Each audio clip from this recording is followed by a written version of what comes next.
다음으로 삼성바이오와 SK바이오팜 상장 시에 매수 매도 주체를 비교해 보겠습니다. 삼성바이오로직스는 여러분들이 아시다시피 16년 11월 10일 날 상장을 했고요.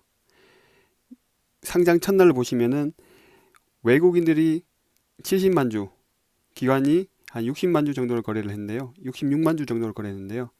외국인들은 상장 첫날부터 지속적으로 매수를 하기 시작했고요. 기관들은 상장 첫날부터 지속적으로 매도를 하기 시작합니다. 그래프로 나타내면 이렇게 되고요. 일봉 차트는. 반면에 SK바이오팜은 수급 주체가 정반대입니다. 상장 첫날부터 외국인들은 지속적으로 매도를 시작하고요. 기관들은 상장 첫날부터 지속적으로 매수를 하기 시작합니다. 안녕하세요. 일개미 탈출TV입니다. 오늘은 SK바이오팜에 대해서 설명을 드리려고 합니다. 시장의 핫한 종목 중에 하나인데요.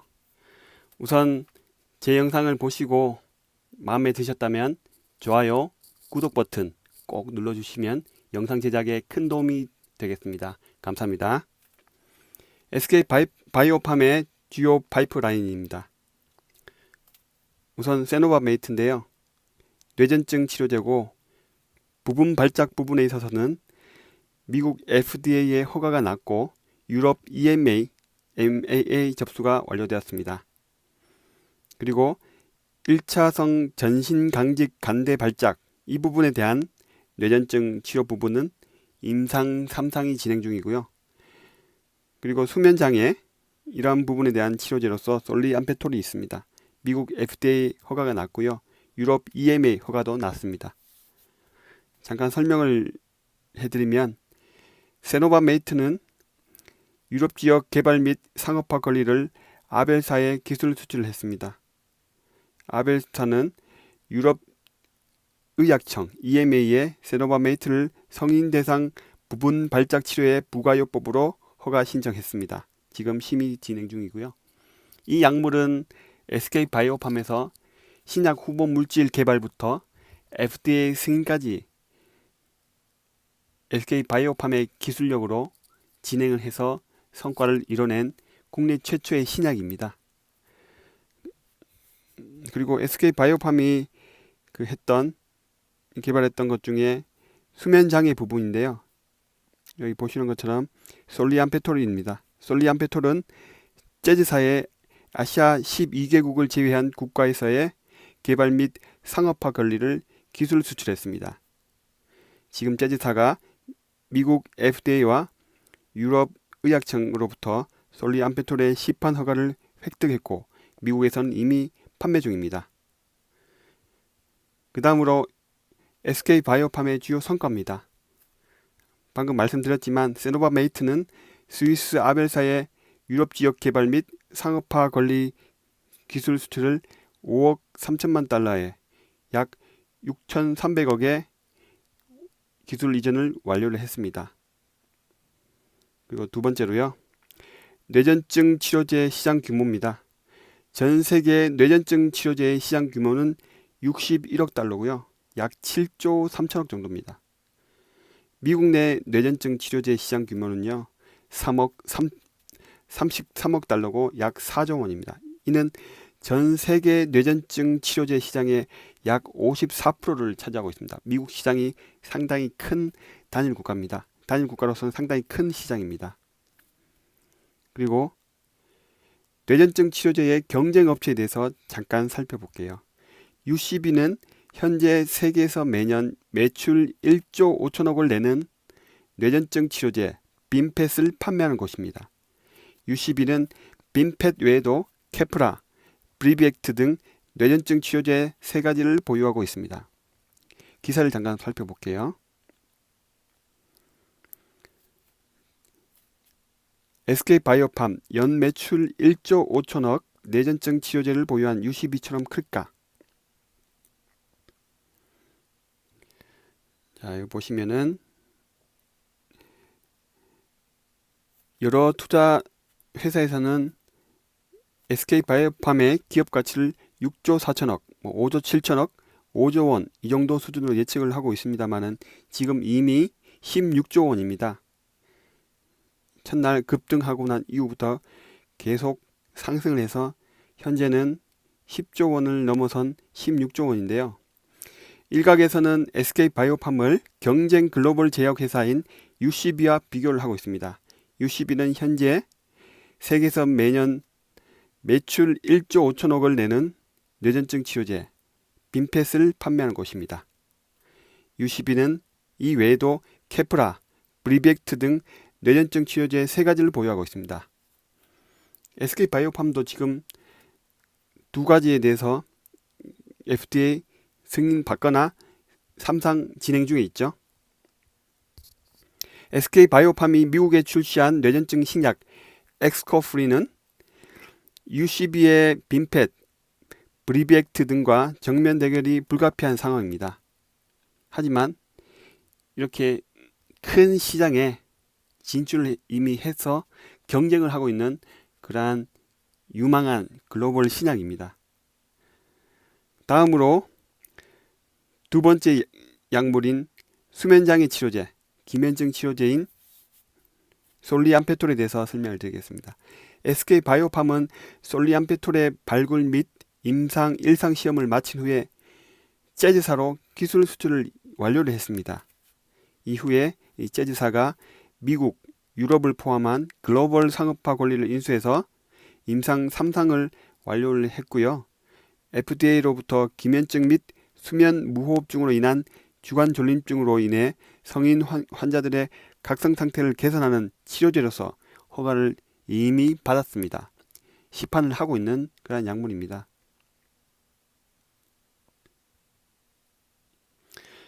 그리고 SK바이오팜의 향후 실적에 대한 전망, 기사 발췌 부분을 제가 요약을 했습니다. 다만 많은 투자자들의 기대와 달리 SK바이오팜의 사업이 어느 정도 정상 궤도에 오르려면 시간이 필요할 것으로 보인다. 뇌전증 치료제와 같은 중추신경계의 약물은 최고 매출 시점에 도달할 때까지 약 8에서 10년이 걸린다. 이 때문에 매년 2천억 원 이상을 쏟아붓는 연구비와 판관비 등 이러한 비용을 넘어서는 매출을 내기 쉽지 않다. 뇌전증 치료제 신약 엑스코프리도 올해 매출이 600억 정도 그칠 것이란 전망이 나오고 있다. 아직 엑스코프리의 적응증은 성인 대상 부분 발작에 그치고 있고 미국 보험회사와도 40% 정도만 계약을 마친 상태다. 또 코로나19 여파로 의사를 대상으로 한 마케팅 활동에 차질이 발생할 수밖에 없어 올해 SK바이오팜의 흑자 전환은 쉽지 않을 것으로 예상된다. SK바이오팜이 개발해 2019년 7월 미국에 출시된 수면장애 신약 스노시도 출시 초기 시장 안착에 어려움을 겪고 있다. 스노시의 20년 1분기 매출은 192만 4천 달러, 약 24억 원으로 19년 4분기보다 29% 감소했다. 여기 보시면은 기사 부분이 긍정적인 부분도 있지만 이렇게 부정적인 부분도 있습니다. 아직 정착이 완전히 되지 않아서 매출이 그렇게 크지 않다.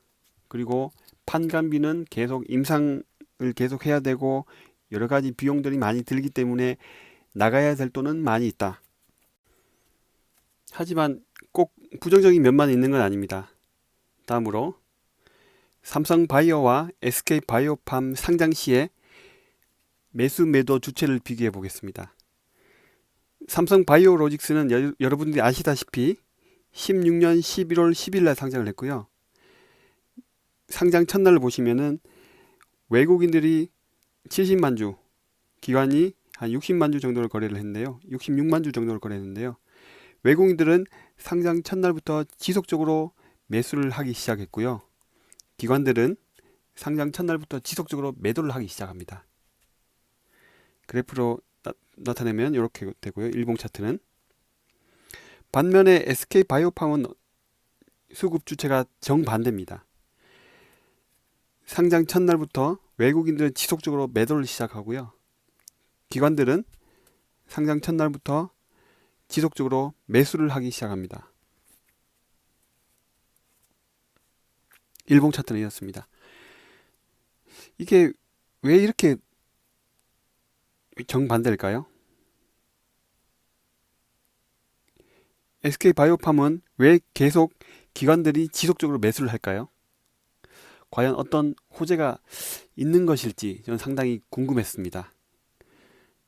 그 얘기를 하기 앞서 우선 삼성바이오와 이 SK바이오팜의 그 단순 비교는 어렵다.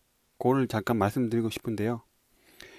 우선 삼성바이오와 SK바이오팜은 업종이 정확하게 얘기하면 같은 바이오 섹터지만 정확하게 하는 일은 좀 틀립니다. 그러니까 결이 좀 다른 바이오 회사입니다. SK바이오팜은 연구 개발 중심의 제약 바이오 기업이고 신약 후보 물질을 발굴부터 임상, 신약 허가, 제품 판매까지 모두 독자적으로 진행을 합니다. 그리고 다만 SK바이오팜에서는 직접 신약을 생산하지는 않습니다. 다른 회사의 다른 계열사에서 생산을 하고 있죠. 반면에 삼성바이오로직스는 바이오 의약품 위탁 생산, CMO를 주력으로 하고 있습니다. 제약사가 생산을 의뢰하면 삼성바이오로직스는 생산을 도맡는 그런 업체입니다. SK바이오팜을 기관들이 지속적으로 매수하는데 제가 생각하는 호재는 이겁니다. 첫 번째로 9월에 코스피 200 편입이 유력합니다. 그래서 패시브 자금이 아마 상당히 들어올 걸로 예상을 하고 있습니다. 시가총액 10조 원을 가정할 경우 코스피 200과 MSCI 편입에 따른 패시브 수입 유효는 매입 유효는 각각 1,500억과 1,000억 정도로 추정을 하고 있습니다. 지금 SK바이오팜의 시총은 16조 정도로 마감을 했습니다. 그래서 10조 원일 때보다 상당히 더 많은 금액이 패시브 자금이 유입이 될 걸로 예상을 하고 있는데요. 물론 뭐 앞으로 그 편입될 때 그 가치에 따라서 달라질 수 있으나 지금보다 더 떨어진다고 할지라도 10조 원 이상이 된다면은 최소한 이러한 금액들이 패시브 자금으로 유입이 될 예정입니다. 기사를 잠깐 보시겠습니다.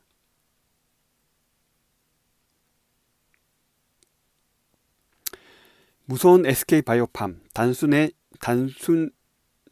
시총 21위 패시브 자금 유입도. 여기 있는 내용들을 잠깐 보시면은 SK바이오팜은 이날부터 코스피 지수 산정에 포함되며 9월 10일 선물 만기를 기점으로 코스피 200 지수의 조기 편입이 점쳐지고 있다. SK바이오팜이 조기 편입될 경우 코스피 200에서 고려 제강이 제외될 것으로 예상한다며 MSCI 조기 편입 공지는 없는 상황이지만 11월 반기 리뷰 시기에 편입을 노려볼 수 있을 듯이라고 전망했다. 아까 말씀드린 내용이고요. 그 시가총액이 10조 원일 경우 1,500억과 1,000억 정도의 패시브 자금이 유입이 될 가능성이 있다. 그렇게 지금 판단을 하고 있습니다. 다만 초반 패시브 수급에 대한 과시는 금물이라고 강조했다.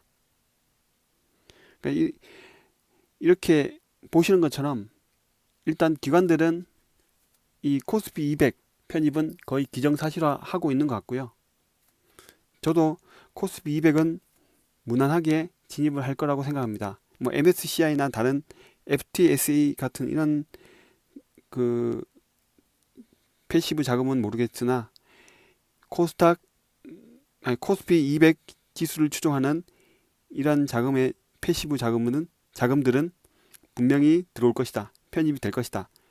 그게 9월 20일경으로 추정을 하고 있다. 그렇게 지금 생각을 하고 있습니다. 저도 9월 10일 기점으로 편입이 될 것으로 예상을 하고 있다. 그렇게 생각을 하고 있습니다. 두 번째입니다. 유통 가능 물량이 적다는 겁니다. 이거는 여러분들이 아시는 것처럼 전체적인 지분 구조나 이번에 청약하면서 나오게 된 것을 잠깐 살펴봐야 되는데요. SK 및 특수관계인 지분이 75% 정도 되는데요. 이게 6개월 이상 보호 예수가 걸려 있습니다. 최소한 6개월 후에 상장이 7월달이니까요.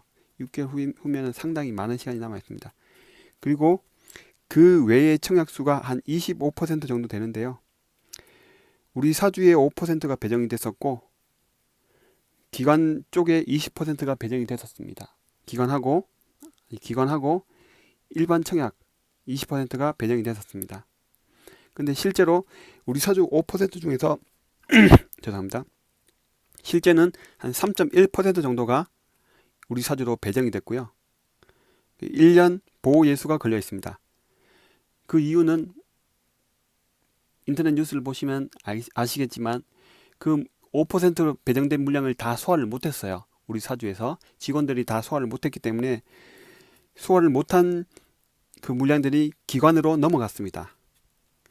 그래서 1년 보호 예수 물량은 3.1%, 244만 6,931주입니다. 자, 기관 배정 물량을 보시겠습니다. 기관 배정 물량은 총 1,320만 주인데요. 이 중에서 미확약 물량이 630만 주입니다. 자, 여기 보시면은 기관 배정 물량 중에서 국내 투자자가 55%, 727만 주 정도고요.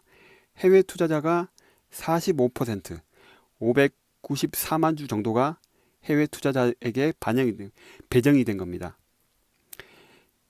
여기서 우리가 짚고 넘어가야 될 부분이 해외 투자자 물량은 전량 즉시 매도가 가능한 겁니다. 그 기관들은 보유 물량을 더 받기 위해서 의무 보유 확약을 했습니다. 3개월 혹은 6개월 의무 보유 확약을 해서 물량을 더 받은 거예요. 따라서 지금 받은 해외 기관 투자자들의 물량들은 전량 즉시 매도가 가능하고요.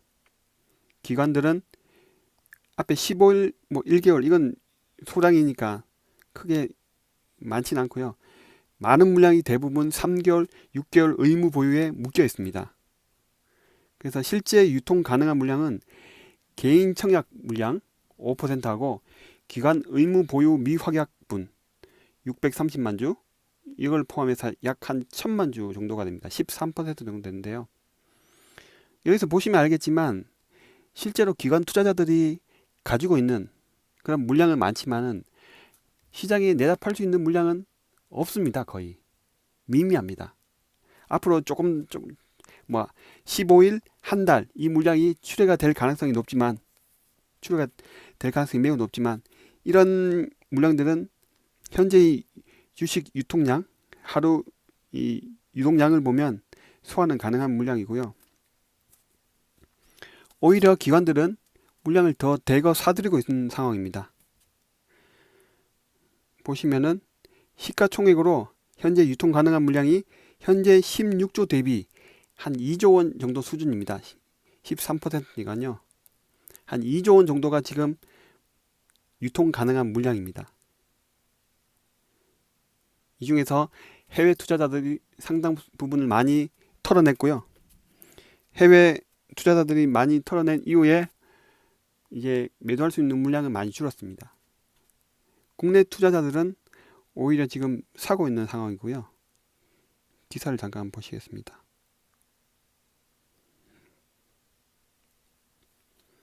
SK바이오팜 비싸다더니 기관 82만 주 대량 매입 왜?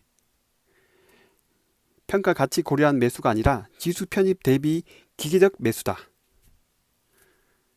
보시면은 SK바이오팜의 주가에 대해 거품 논란에도 기관은 지속적으로 주식을 매입하고 있는 것으로 알려졌다. 그 이유에 관심이 쏠린다라고 했는데요.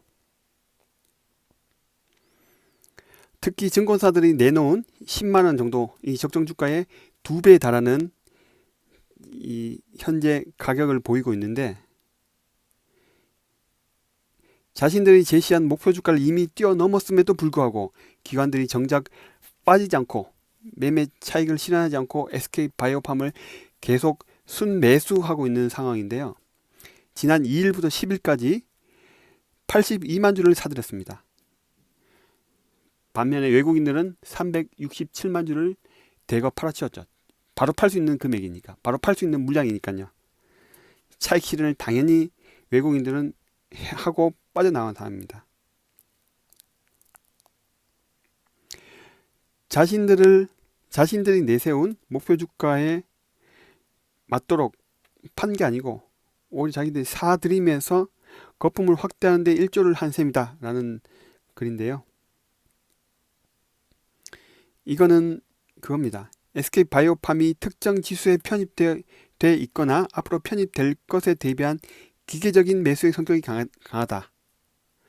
특히 지수에 편입되면 이 지수를 추종하는 펀드의 경우 해당 종목을 반드시 매수해야 되기 때문에 밸류에이션이나 종목 선호도 이건 고려 대상이 아니다라는 거죠. SK바이오팜의 경우 시가총액이 16조 원으로 전체 시총에서 차지하는 비중이 1%에 달하는 만큼 코스피 200 지수에 편입되면 이를 추종하는 펀드는 그 비중만큼 매수를 해야 됩니다.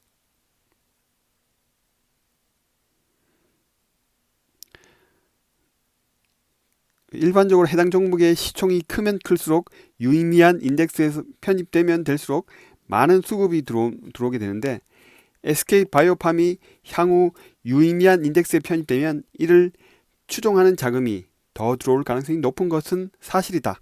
이렇게 말을 하고 있습니다. 제가 생각해도 이 부분이 참 중요한데요. 현재 기관들은 계속해서 사고 있습니다. 엄청나게 많이 사들였다 그랬죠. 82만 주 정도. 기존에 갖고 있던 물량에다가 추가적인 물량을 더 확보를 하고 있다는 거예요. 왜? 코스피 200 지수에 편입될 게 거의 확실시 된다는 판단 때문입니다. 제가 생각해도 그것 때문에 어떤 일정 물량을 갖고 있어야 되는데 이렇다고 하면은 그 물량 3개월, 6개월 물량도 그때 가봐야 출하가 될지 그러니까 이익 실현이 될지 안 될지가 판단이 설 겁니다. 최소한 3개월 이전, 10월 이전에는 불안하진 않습니다. 실제로는 10월 1차 3개월 물량이 나오기 전까지 대량 물량이 나올 가능성이 높은 그 이전까지는 상대적으로 안정적인 주가 흐름을 볼 수 있다. 지금 이러한 그 기관들의 움직임을 보면 하방 경직성이 좀 더 강해질 수 있다. 그렇게 저는 판단을 하고 있습니다. 그리고 세 번째로 8월까지는 공매도 금지 기간이고 9월부터는 정부에서 공매도 금지 기한 연장이나 제도 개선을 하겠다라고 밝힌 상황입니다. 기사를 잠깐 살펴보겠습니다. 공매도 금지 기간 연장 시사, 제도 개선도 병행. 정부는 9월 금지 기간이 종료되더라도 곧바로 공매도를 허용하는 대신 기간을 연장하거나 제도 개선에 나서겠다고 밝혔습니다. 은성수 금융위원장이 공매도 금지 후속 대책에 대해 적극적으로 검토할 것이라고 밝혔습니다. 공매도 금지 해제 시점에 단계별 대책을 내놓겠다는 것입니다. 보셨던 기사처럼 정부에서 이렇게 공매도에 대해서 허용을 하지 않게 된다면 이 바이오 관련주들에게는 호재가 될 수밖에 없습니다. 지금까지 공매도 세력의 주요 타겟이 되었던 종목이 바이오가 상당히 많았었는데요. SK바이오팜 역시 공매도의 주요 타겟이 될 수 있기 때문에 이러한 조치가 만약 실행이 된다면 공매도 금지가 연장이 되거나 제도가 보완이 돼서 쉽게 공매도를 할 수 없는 그러한 상황이 된다면 SK바이오팜에도 호재로 작용할 수가 있습니다. 하지만 악재도 있으나 역시 수급은 주가를 끌어올리는 원동력이 되는 것을 확인했습니다. 기관의 수급을 보고 대응을 해야 될 것이고 적어도 8월 달까지는 상승세가 유지되지 않을까 예상을 하고 있습니다. 물론 그 다음에 공매도 관련 부분이나 3개월 확약 물량이 얼마만큼 출하가 되는지 기관 쪽에서 얼마나 쏟아내는지가 향후 주가 상승에 영향을 줄 것이라고 생각됩니다. 마지막으로 이 부담스러운 부분을 잠깐 짚어보고 가겠습니다.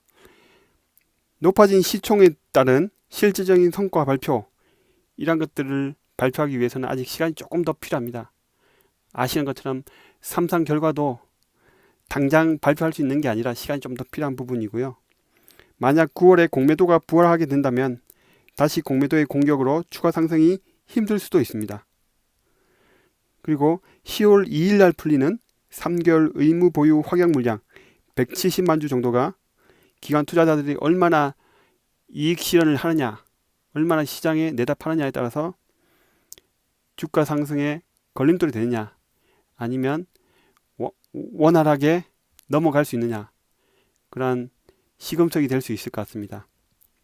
물론 이렇게 악재도 분명히 도사리고 있지만 제가 생각할 때는 당분간 하방 경직성을 띌 가능성이 높다. 그리고 SK바이오팜의 주가는 기관들에 달려있기 때문에 기관들의 이 매수세가 언제까지 이어질지, 그리고 매수세가 얼마만큼 더 강해질지, 이러한 여건에 따라서 SK바이오팜의 향후 주가는 더 오를 수도 있고 현재 수준에서 유지할 수도 있을 걸로 생각이 됩니다. 제가 생각할 때는 이런 부정적인 면보다는 단기간 한두 달 걸쳐서는 긍정적인 면이 더 많기 때문에 제가 이 SK바이오팜을 살 수밖에 없었지 않나, 그렇게 판단을 하고 있고, 저도 그렇게 될 걸로 예상을 하고 이 SK바이오팜을 사게 되었습니다. 물론 소량이긴 하지만, 소액이긴 하지만 사게 된 이유입니다. 예, 지금까지 SK바이오팜에 대해서 설명을 드렸고요. 제 영상이 좋으셨거나 만족하셨다면 구독, 좋아요 꼭 눌러주십시오. 이러한 구독과 좋아요는 다음 영상을 만드는 데 큰 힘이 됩니다. 감사합니다.